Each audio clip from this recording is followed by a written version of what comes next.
On va essayer de trouver des lézards ocellés et d'en voir. Est-ce que si on parle, il va nous entendre? Et c'est grave. Pourquoi? Parce qu'il a pas d'oreilles. Alors, il a des oreilles. Il a des oreilles, mais il entend très mal. Voilà, c'est ça. Mais par contre, il a une très bonne vision. Il voit bien. Et puis, il va aussi se repérer avec quoi? Les vibrations. Ouais, les vibrations. Donc, le plus important, c'est de marcher doucement. Et puis, il faut pas faire de gestes brusques. C'est un lézard qui a des ocelles bleus, qui est un peu jaune-vert. Et c'est le plus gros lézard d'Europe. Ça fait quelle taille? 60 cm. Ça fait 60 cm la taille, elle fait de comme ça. Je suis celle qui attrape les abeilles. Donne-moi ça. Aïe. Regardez, il y a un rapace là-haut. Milan noir. Ah ouais. Ok.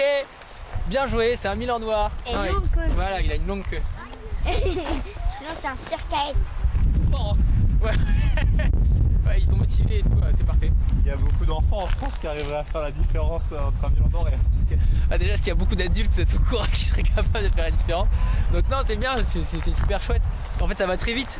Quand on est enfant, on est encore dans un système d'apprentissage, donc ils apprennent très vite. Et puis ils sont motivés, et puis voilà, c'est sympa, c'est les vacances. Donc ça fait que la mémoire, je pense qu'elle est sollicitée dans le bon sens. C'est pas rébarbatif, c'est pas oh, on n'a pas envie. Et dès qu'il y a un bon rayon de soleil, dès que ça réchauffe un petit peu, on va pouvoir bien regarder dans toutes les pierres. Il a besoin de chaleur parce qu'il est ectotherme, c'est-à-dire qu'il doit se réchauffer avec de la chaleur extérieure. Il a besoin d'une certaine température corporelle, entre 15 à peu près degrés et 34 degrés, et il peut commencer à faire des choses. Bon, les enfants viennent pour faire des vacances. Première chose, c'est qu'ils passent de bonnes vacances. Et ensuite, l'idée, c'est de les initier aux sciences à travers des projets réels. On cherche par exemple des papillons et on les reconnaît grâce à des guides. On travaille aussi un peu sur les rapaces, les orchidées aussi. On entend le jet des chaînes là. On ne voit pas le lézard près du tas de pierre. Le séjour s'appelle, avec un jeu de mots, FBI, comme Fast Biodiversity Inventories. On a remarqué qu'il y avait des endroits où c'était important d'avoir des inventaires de biodiversité. C'est un peu dans cette idée qui s'était créé le séjour. Et le tout premier séjour, il y a 9 ans, c'est à ce moment-là qu'on a découvert le lézard ocellé ici. Vous avez vu? Là, c'est un carnivore, c'est sûr. Hein. Donc là, c'est sûrement un petit mustélidé, peut-être une fouine ou une martre. Bien joué, Lucas, tu l'as bien vu.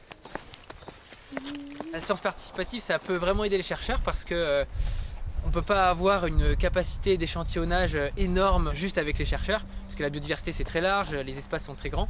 Et le fait d'y aller en tant que citoyen, ça permet de venir en complémentarité avec les études que font les chercheurs sur le terrain.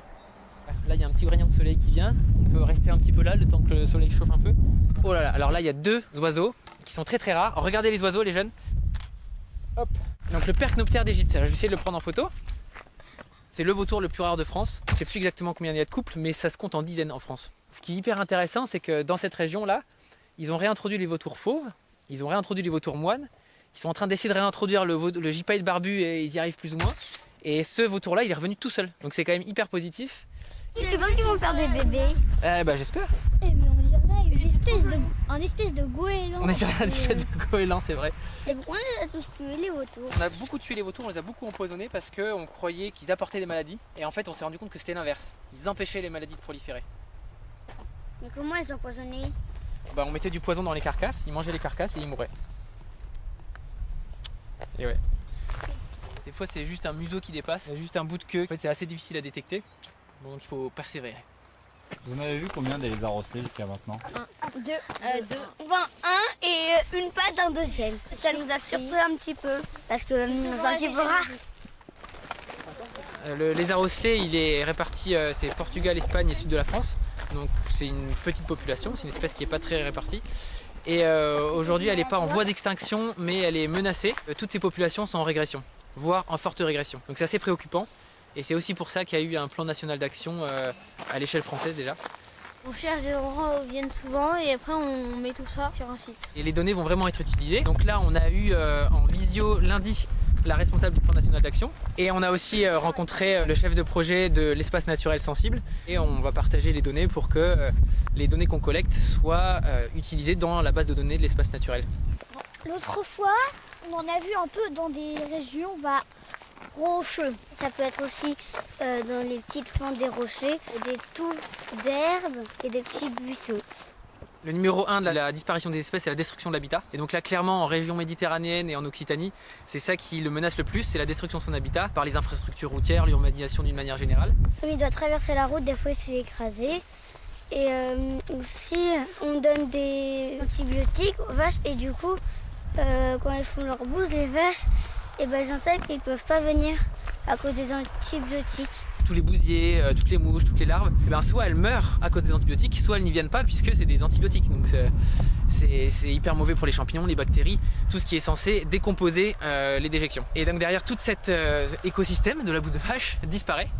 Et comme une des alimentations principales du lézard ocellé, c'est les coléoptères qui viennent manger les bousses de vache, et derrière il se retrouve sans alimentation. J'ai trouvé il arrive de là. une plante un peu bizarre. T'as trouvé une plante ? Elle était violette avec... Celle-là, c'est le muscari à toupet. Après, elle va fleurir, elle va faire les clochettes bleues. Regardez un peu plus haut. Là ? Ah oui, alors qu'il singe. L'orchis singe, ouais, bien joué. Le fait de voir un peu toutes les espèces qui composent l'habitat du lézard ocellé, ça permet de faire comprendre aux jeunes que c'est un écosystème qui est important et pas juste une espèce. Et ça, c'est pas facile à comprendre, donc c'est intéressant de le faire sur le concret, sur le terrain.